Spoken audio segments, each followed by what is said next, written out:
Muito bom dia a todos os nossos amados e preciosos irmãos. A graça do Senhor Jesus esteja convosco, dirigindo vossas palavras, vossas ações. Que Deus nos ajude a sermos hoje melhores do que fomos ontem. É sempre melhorando. A compreensão apropriada da liberdade da vontade na condição humana decaída é auxiliada pela distinção entre livre ação e livre arbítrio. Sabemos que sempre é colocado diante de nós uma oportunidade da escolha. Agora,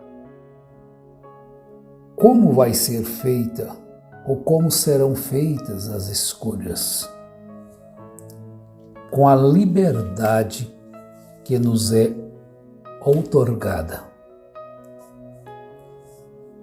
Bem, o profeta Jeremias, no capítulo 19, ou melhor, no capítulo 17, verso 9, ele nos traz algo que devemos parar um pouquinho quando estivermos diante de tomarmos uma decisão.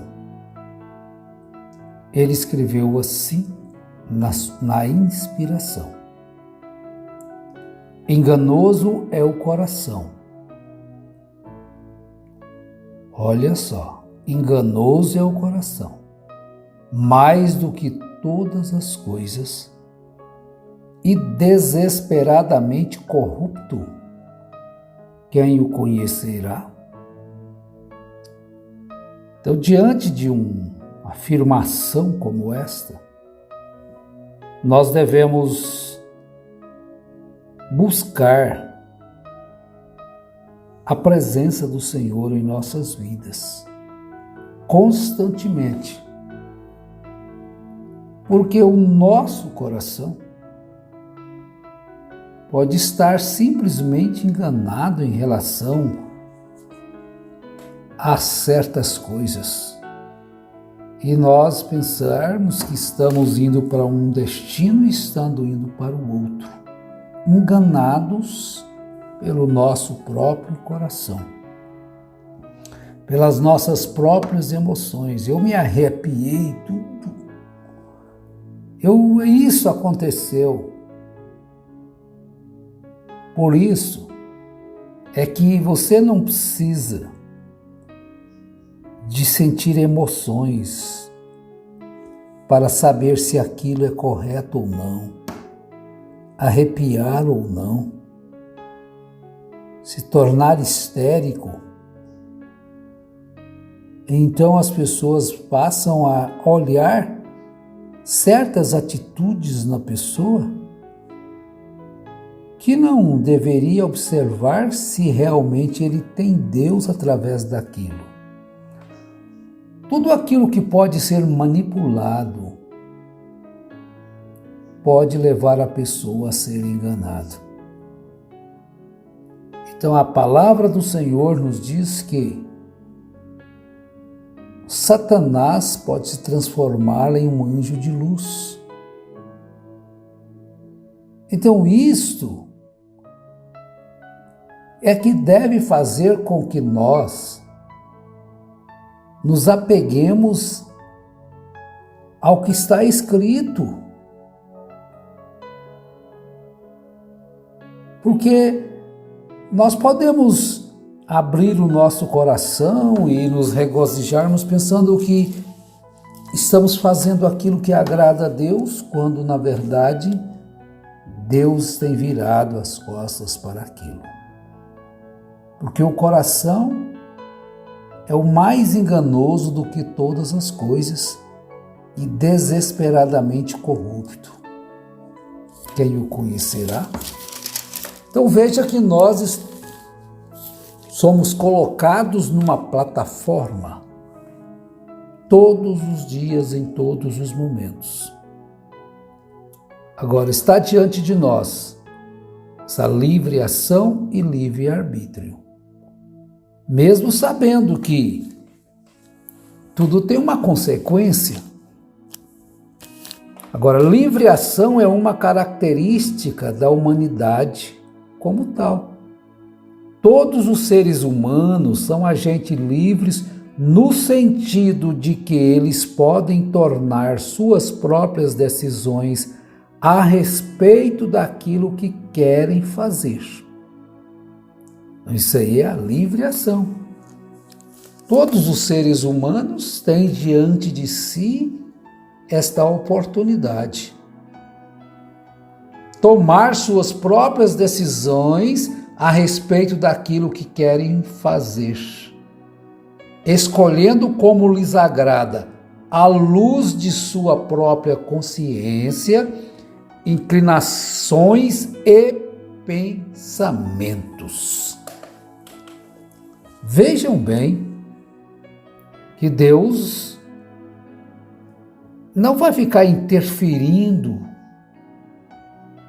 todo o tempo na nossa escolha.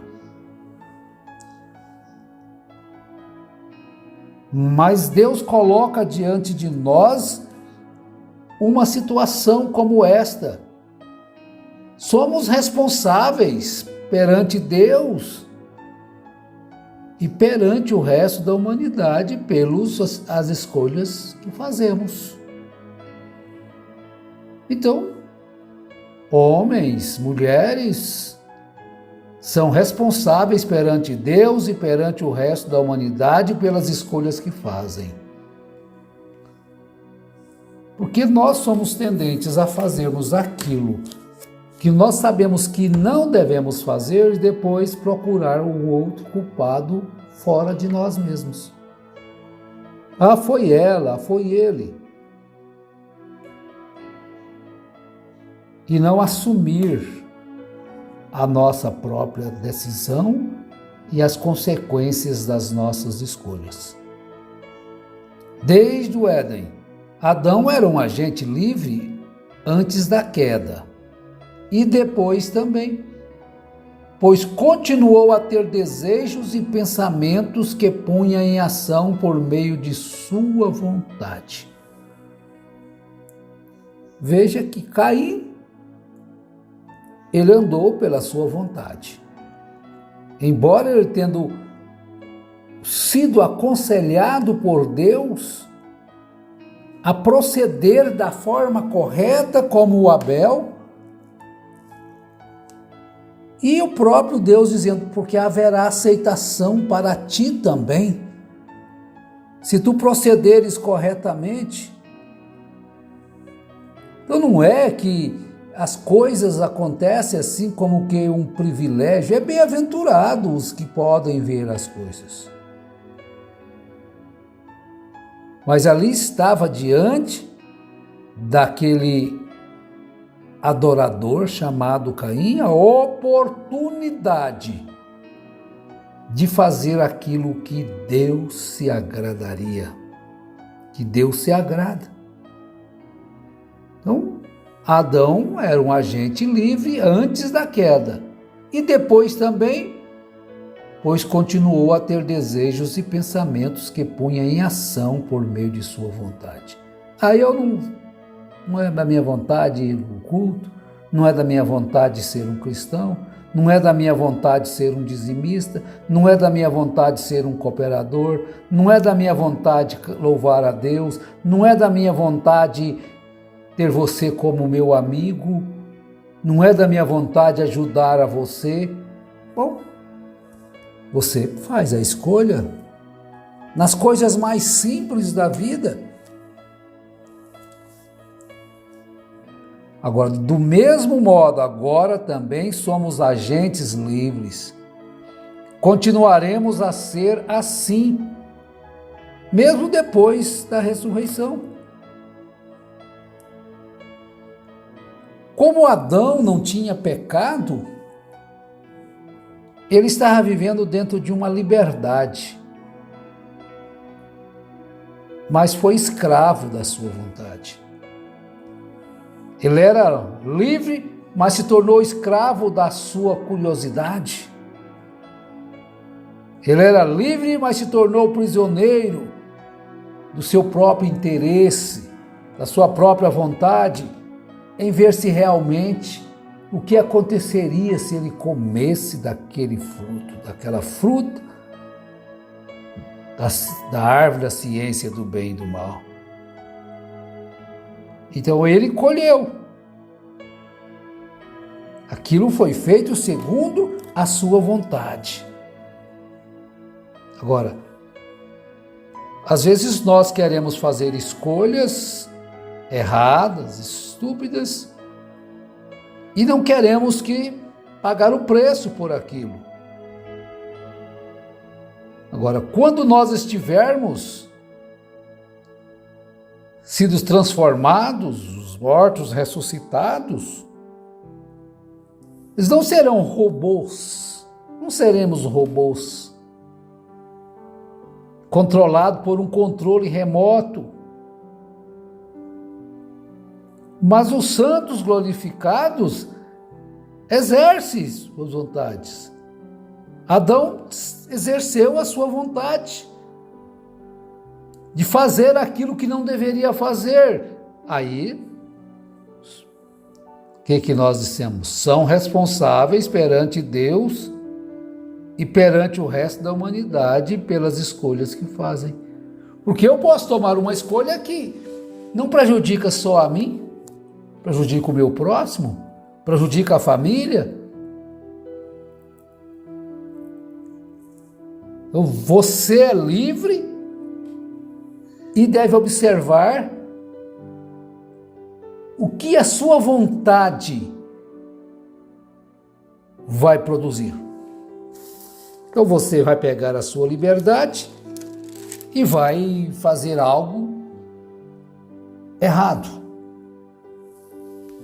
Vai beber, ficar embriagado, pegar um volante de um carro e vai dirigir, porque é a sua vontade dirigir.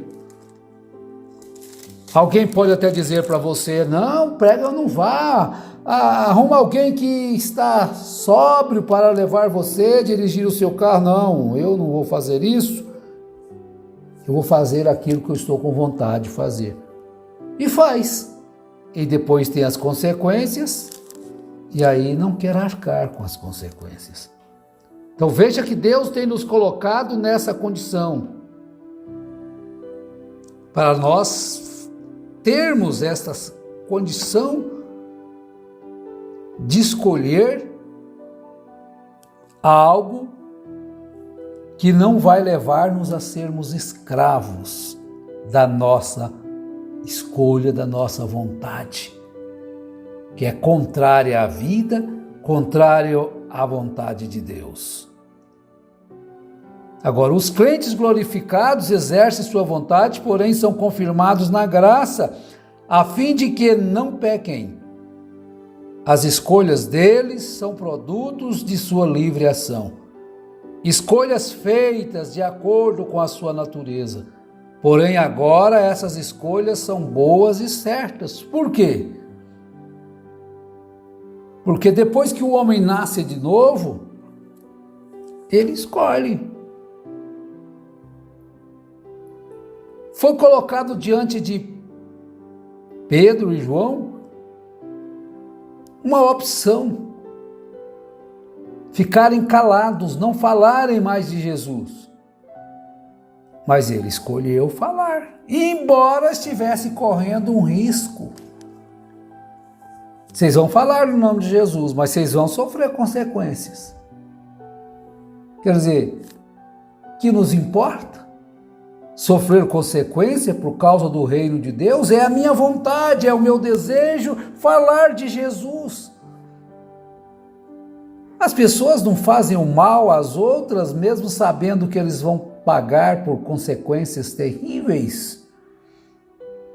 Não tiram a vida das pessoas, não roubam as pessoas, mesmo sabendo que aquilo vai lhe causar dano mas eles vão exercer a sua vontade, vão se tornar escravos dela. Aproveita da liberdade que não estão dentro das grades e aproveita da liberdade que tem e se torna um escravo de suas vontades. Praticar aquilo que não deveria.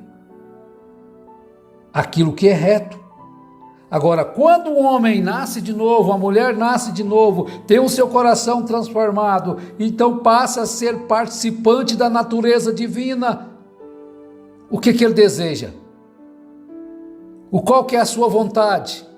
Fazer a vontade de Cristo. E agora a vontade dele é fazer a vontade de Cristo. E ainda pode tropeçar, mas ele não queria fazer aquilo. Então essa transformação do coração deles está completa e eles desejam praticar só o que é reto. Agora, somente a vontade que foi libertada é capaz de escolher a justiça livremente e de coração. O amor permanente para com a justiça, isto é, a inclinação do coração para o modo de viver que agrada a Deus, é um aspecto da liberdade que Cristo assegura. Que coisa maravilhosa! Para a liberdade foi que Cristo nos libertou. Permanecei, pois, firmes e não vos submetais de novo a jugo de escravidão. Deus abençoe a todos os nossos amados e preciosos irmãos. Vos ajude, vos fortaleça e vamos viver nesta liberdade que Deus nos deu, conforme Gálatas capítulo 5, verso 1. Deus abençoe a todos. Amém.